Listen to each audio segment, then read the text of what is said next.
सोना हफ्ते भर में $4000 प्रति ओंस के पार पहुंच गया और सिल्वर भी रिकॉर्ड ऊंचाई के करीब है।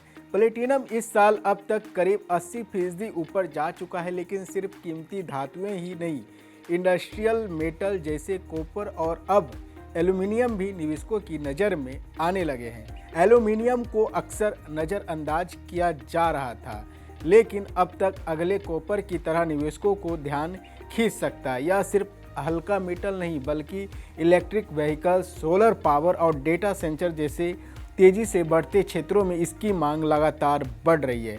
ब्लूमबर्ग NEF के अनुसार तांबा, लिथियम, स्टील और एल्यूमिनियम 4 मेजर मेटल से जो ग्रीन एनर्जी ट्रांजिशन में अहम भूमिका निभा रही है। इलेक्ट्रिक व्हीकल्स में एल्यूमिनियम का इस्तेमाल इसलिए बढ़ रहा है क्योंकि यह हल्का होता है और वाहन की रेंज बढ़ाने में मदद करता है। एक EV में ट्रेडिशनल कार की तुलना में करीब 150 पाउंड ज़्यादा एल्यूमिनियम लागत है।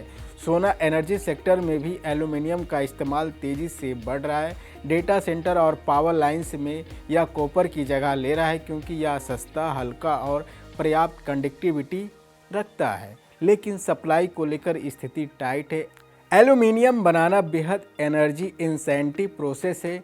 एक नया स्मेल्टर एक बड़े शहर जितनी बिजली खा सकता है। चीन, जो दुनिया का सबसे बड़ा प्रोड्यूसर है, अब अपनी करीब पूरी क्षमता तक पहुंच चुका है। अमेरिका और यूरोप में उच्च ऊर्जा लागत के कारण नई स्मेल्टिंग यूनिट्स लगाना मुश्किल हो गया है। इसका मतलब यह हुआ कि मांग बढ़ेगी लेकिन सप्लाई सीमित रहेगी।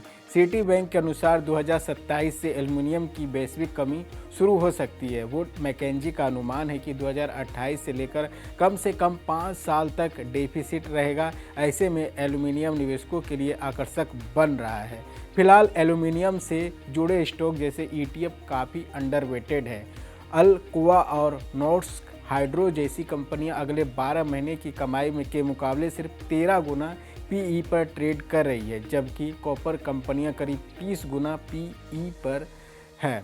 विजडम ट्री एल्यूमिनियम ETF में केवल $400 मिलियन का निवेश है, जबकि कॉपर फंड में $1 बिलियन से ज़्यादा निवेश है। इसका मतलब यह है कि एल्यूमिनियम सेक्टर अभी काफ़ी सस्ता है। भारतीय निवेशकों के लिए भी मौके हैं। हिंडाल्को इंडस्ट्री, आदित्य बिरला ग्रुप की कंपनियां एशिया की सबसे बड़ी एल्यूमिनियम निर्माता है। सरकारी कंपनी नाल्को बॉक्साइट माइनिंग से लेकर एल्यूमिनियम फिनिशिंग तक पूरी वैल्यू चेन कवर करती है। अगर आप एडवांस निवेशक हैं तो MCX पर फ्यूचर ट्रेडिंग के जरिए भी एल्यूमिनियम में निवेश कर सकते हैं। बता दें कि इलेक्ट्रिक व्हीकल्स, ग्रीन एनर्जी और डेटा सेंटर जैसी तेज़ी से बढ़ती इंडस्ट्री के कारण एल्यूमिनियम की मांग तेज़ी से बढ़ रही है, जबकि सप्लाई सीमित है। यह स्थिति अगले कुछ सालों में एल्यूमिनियम को निवेशकों के लिए एक ऑप्शन बन सकता है। अगर आप इंडस्ट्रियल मेटल में निवेश की सोच रहे हैं तो एल्यूमिनियम पर नज़र रखना अब महत्वपूर्ण हो गया है।